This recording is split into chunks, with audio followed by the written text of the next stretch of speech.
Oh yes, ogambo cha muna Kampala, ogambo cha muna Uganda, munambale, muna Hoima, muna Soroti, muna Budu, na buli yonna gy'osinzidde okuba ompuliriza.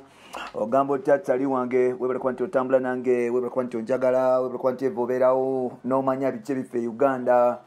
mpola mpola ku mukutu gwaffe mugazi okumanyikiddwa nga yes, Uganda mukamoli. Abampitantambe jimuso, Ritube Maxud Junior Made in Uganda, yes. Omusajjawo abeera wano nakugamba nti akutuusaako, byalina okuba nti akutuusaako.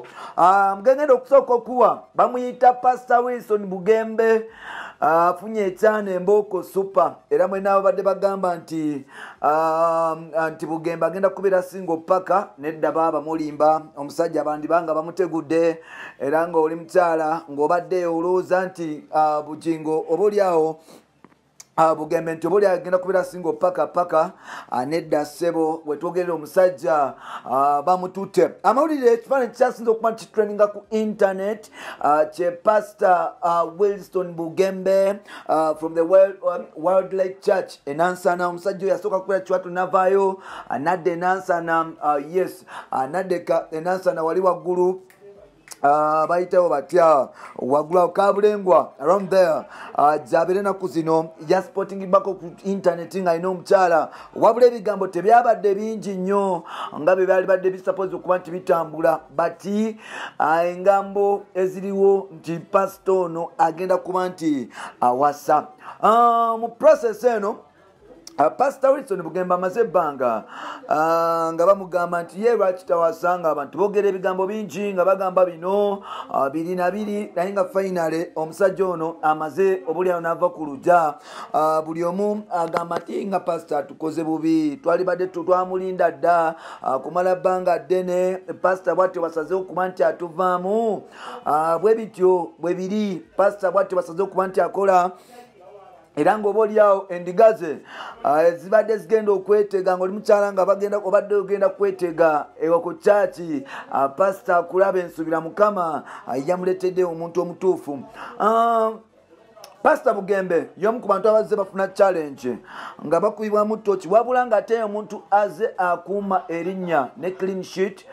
ye muntu aze akuuma erinnya mu bulungi bwalyo nga si mubi wabula mu bulungi bwalyo era ng'oboolyawo kino nno akikoze mu ngeri ey'enjawulo nti asobodde okuba nti akola ebintu mu butuufu nga birina okuba nti bikolebwa asobodde okuba nti akola ebintu nga bwe birina okuba nti bitambuzibwa era nga asobodde okuba nti akola ebintu nga bwe bisapoze okuba nti bitambulira ku mulamwa gwe birina okutambulirako Bugembe ye musajja atavanga ne bagamba nti yampasaako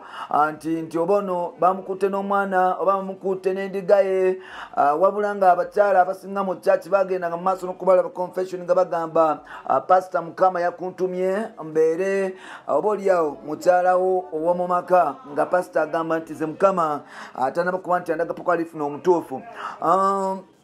mu process Bugembe watuukidde okuba nti agenda funa mukyala ng'ate waliwo saga ya Bujingo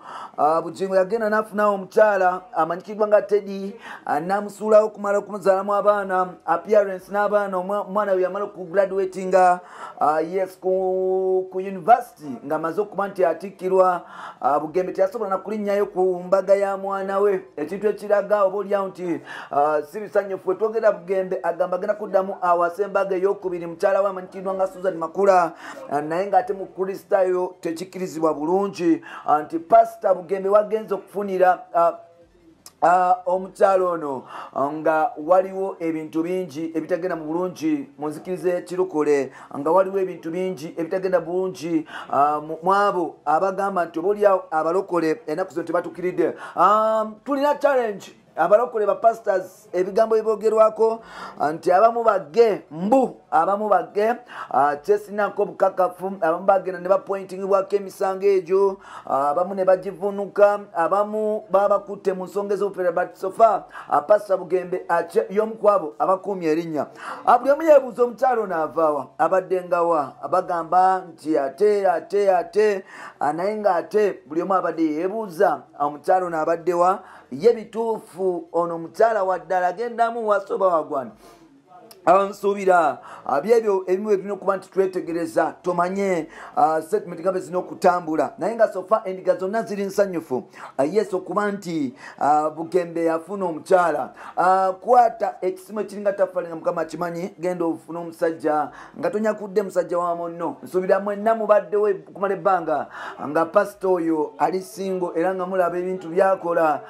paka Mukama wamuleetedde omuntu oba oliawo gwe tulowooza nti asobola okuwangana naye katusubire omuntu ono ajja kuuma pasita waffe bulungi n'ekitiibwa kye n'erinnya lye nga bazaali kuuma katusubire tebeerabye mu mwezi gumu 2 3 oba 5 katusubire bya ddala era ng'oba oliawo naffe twagala okulabako pasita nga bamugatta bapasita banne nga bamugatta nga bamwagaliza obufumbo obutukuvu nga naye basabira abantu abalala ate obufumbo bwe nabwo buwangaale kubanga ennaku zino omukwano mutuufu guli awo leero akulina enkya kulina ebintu bya kiyaayi kwebala kansubire pasita yafunye omuntu omutuufu mwebale kuba nti mutambula naffe mwebale kuba nti mutwagala mwebale kuba nti mutukkirizamu bampita Ntambi Kimuso Rich Boy Maxud Junior made in Uganda nkukkirizamu gwe Kampala muna Uganda atambula naffe nkwanye ekitiibwa big up on yourself there wherever you are webale kuba nti olemerako muganda wange n'ogamba nti yes kyekyo mpola mpola naye nga sofa waliwo amapya agakagwawo getugenda okuleeta mu part 2 gamugagga amanyikiddwa nga Lwasa n'ebiguddewo ebitambula mu site nalabeka olutalo lwa musajja mukulu amanyikiddwa nga Abitex